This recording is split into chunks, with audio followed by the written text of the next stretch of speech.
Right, so firstly, regarding the winner away at Torquay, we saw you change the formation to a 4-3-3. Was that a specific plan to try and combat Torquay, or is it just something to try and get the players on the field you wanted to? No, it was to try, and we thought. I watched them the two previous games. One against Bournemouth, who went with 3 up, and I felt they caused them a lot of problems. And I just felt that it was an opportunity to try it. I said with Yemi coming in, it gave us another option to do that. We just looked at over the last few weeks. We thought we may be missing a body in midfield. We just wanted to strengthen that midfield area up, and obviously having that extra body in there obviously gives you that chance to strengthen in the midfield. There's no Rog just sits there in front of the back four and sort of does well for the team, that side of things. Yeah, it gave me and Bob a licence to go forward and get forward as much as we could. And I thought it worked, especially first half hour. I thought the forwards linked up well. Obviously we let them back into it with a sloppy goal, but no, it was just nice to have that option. And yeah, as I say, I felt that it was a way. We felt we could hurt them at the back. I felt they were sort of making mistakes, as it has proved the case. But yeah, our front three caused serious problems against them as well. So that was the game plan, really, to just get into them and see if they can cause problems. So, and they did. Yeah, it's a bit of a formation change, but like I say, players make formations, and we put it in front of them, and they seem to have taken on quite well. The front three especially seemed to have quite a lot of freedom in the final third. You know, Flish just popped up on the right, and then all of a sudden he was on the left. Is that something you were encouraging? Yeah, we worked with them Thursday night before the game, and just kind of said to them, I'm not too worried. As much as we could, we wanted Lem staying central, with the other two a little bit of free roll, but if Lem ended up wide, then we had no issue with that. Yeah, when you play free up top, you need to obviously have that change of positions. You know, there's no point just standing there and just staying wide left or wide right all game. You need to move around. You know, it's obviously become easy to mark. As long as they're rotating and filling the whole sort of thing. And when we lost the ball, that they were trying to cut off the fullbacks for us. And I thought, to be fair, the three of them did it well and caused them problems. I think with them three, you've got a nice variety. Lem's sort of a big lad who can go in behind and come short. Flish is obviously a powerful lad who gives you different options, and Yem's got that pace in behind. So we just felt with the way Torquay had been defending, and we thought that we could get in behind them, and for a majority of it worked. Another satisfying thing from the weekend must have been when you made the changes, and obviously you changed the shape to sort of put Paxman in midfield. It seemed to really stem sort of the flow of the Torquay chances, and they didn't really have a chance until the last kick of the ball. So that must have been another pleasing aspect of it. Yeah, obviously it is. We've got the bench is really strong, you know, and that's what we looked at. You know, we need a decent squad, and whoever goes off or whoever gets injured, suspended, we know that there's some decent backup there to come in. A couple of subs were sort of Flish had to come off injured, but I just felt they had to gamble. When you're away from home and you're winning, at some point Torquay got gamble, and their fullbacks started bombing on a lot more, and the midfield were gambling a lot more, and it was just a case of going, okay, let's just try and get another body in there, stop that. They're all first team players in their own right. So obviously they're not in the team at the minute, but at any stage they could be called on. So we need everyone to be flying if they come on for 1 minute or for the first 50 minutes. So we need obviously everyone at it when they do come. Also, I felt with the journey, I think we left at 7:30. We had a 10-minute break on the way up there and then play a game, and I just felt for the last sort of 15-20 minutes the boys started to tire a little bit, which you expect after that sort of trip. So it was just a way, like I say, of just makes it a bit more solid, and it's nice to have them options when you've got the likes of Pax coming on and people like that. It's good to have that quality on the bench. I think you got to take into consideration obviously the trip down there. That's a long way to go. Obviously we travelled down there in the morning as well, and they're a big club. And to come away with all 3 points, perfect.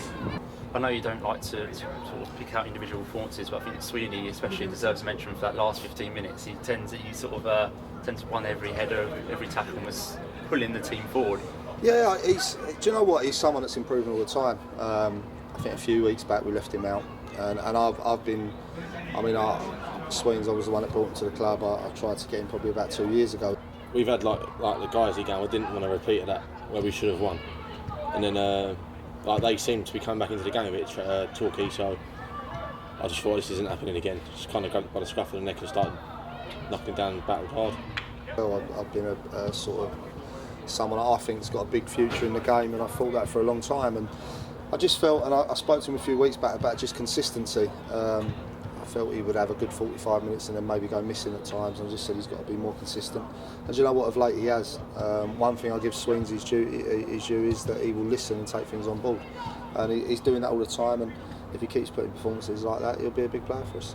Come from the environment and that, it's a step up. But yeah, I think I've come to terms with it now. I'm dealing with it all right now. So, but yeah, I'm enjoying it so far and that, and just happy to keep picking up points on the road and that. He's definitely getting better, you know. I think he's starting to adjust to obviously this level. He's got obviously the physique, he's got all the attributes to go on and go into the league as long as he keeps his head down and remains consistent, and I'm sure he'll be okay. Along with quite a few other boys who's capable of definitely playing in the league. So we've got to keep our heads down, and obviously his most important game is obviously Saturday against Solihull, where we haven't hit the heights at home. And of course we picked up more points away from home. Is there any reason you can think of why we're especially thriving away from home? I think I've always said, I think if you probably look over the last 3 years, our away points, we've probably picked up more points away from home. Our away record's been better. I don't know, I suppose we're just all very keen to make a good start away from home, and obviously when you've had a long journey, and most of them are long journeys in this league as well, so everyone puts the extra effort in having a good start, I suppose, but it's hard to really put a finger on why we're doing so well away from home. I do feel that you go away from home, the other teams have got to come at you and they leave gaps for you. I think here, teams come in and first and foremost are solid. When you're at home, you've got to take the onus is on you to go and get after teams, and I feel as if we haven't really done that this season. We've done it in flashes, don't get me wrong, but we need to really do it for 60, 90 minutes in a game to try and combat that. We're the same. We go away from home. We want to be hard to beat, and maybe it is that. I'm not sure. It's frustrating. Obviously, I'd love to be winning in front of our fans every week. It's not happening at the moment. Hopefully, we can change that. I just don't want to make a big issue of it. To be honest, I think sometimes you do. It plays on the players' minds a little bit. So hopefully, we can pick up 3 points Saturday and then sort of get the ball rolling in that department. It must be great for you personally to be able to sort of go up to like Tranmere and Torquay and play in like nice stadium. And, you know, you play football. Yeah, definitely. I mean, I think that's one of the best things about this league, really, because obviously you go away to the likes of Tranmere, you play in front of 5,000 in a massive stadium, and then you go to the likes of, no disrespect to North Ferriby, but a ground where it's a little bit smaller, and obviously it's the diversity of this league makes what it is. So yeah, it's good. And with regards to Tuesday night, obviously at Bromley, although the result didn't quite go away, it did give you a good opportunity to look at some trialists and academy lads. How did they get on? I don't know why. I was disappointed to go out, to be honest. I felt that we had the better opportunities. It wasn't a game of any real opportunities, but the ones that were, the keeper had to pull off the save sort of thing. I mean, the lads coming in and did well. The likes of Nathan Mavida, I thought, come in and had a good game. Yeah, some of the academy lads, obviously, the bench was full of the boys, you know, and the future's looking bright. That's what to come through from Maidstone. So the boys who came on did really well. And Pax, Benz, they needed minutes, and it was an opportunity to do that. Charlie Harris come in and had a good game, so there was plenty of positives. I'm just a bit disappointed to go out because I didn't really think we deserved that, to be honest. It was a good run out, disappointing result, but overall I thought we were by far the better team, and I think we just got the rough end of a rough penalty decision at the end.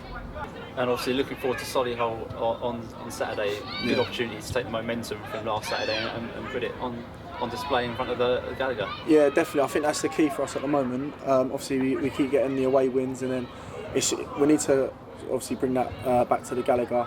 Once we've get a couple of wins on the ball, we need to get a real run going. Hopefully we can do that following on from Saturday.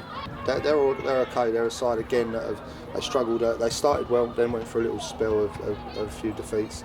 But of late, they've picked up a few draws and some good results. And I've been quite impressed with what I've seen of them. They're a side like to play, like to get it down and play. But they are a team that are below us in the league. We're at home. Keep picking up as many points as we can. You know, it won't be an easy game because apparently they're all right. Don't really know much about them at the moment, but Jay and Trig and Croydie would have done their homework, and it's really important that we can get 3 points on Saturday and just keep that little bit of momentum going forward.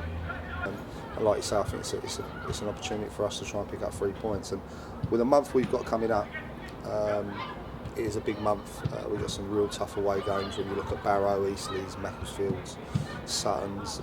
We've got some big tough games coming up. So for us, it could be a big 3 points on Saturday.